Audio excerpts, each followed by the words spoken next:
Kasus korupsi yang melibatkan Gubernur Papua Lukas NMB saat ini menjadi perhatian publik.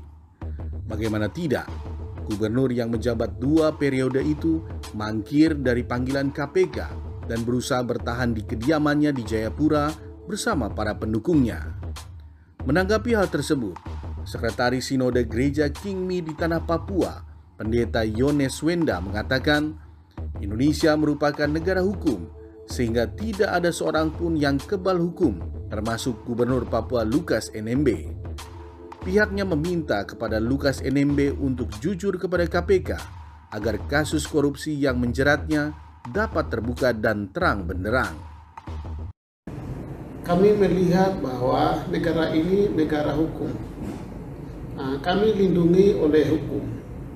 Oleh sebab itu, semua masalah apapun yang terjadi di Papua itu, negara yang kendalikan. Negara pasti tahu. Sama hal juga kasus dari Bapak Lukas NMB tentang korupsi ini, itu KPK mereka sudah tahu masalahnya. Yang penting, kami dari tokoh gereja mau bahwa Bapak Lukas NMB dia harus jujur sampaikan kepada KPK.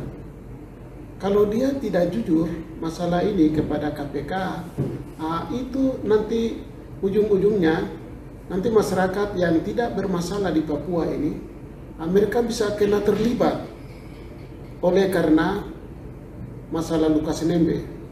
Itu yang kami tokoh agama mohon kepada kuasa hukumnya Pak Lukas NMB, dia harus sampaikan kepada Pak Lukas dan dia harus sampaikan juga kepada KPK perbuatan apa yang dia lakukan. Dia jujur saja bicara kepada KPK.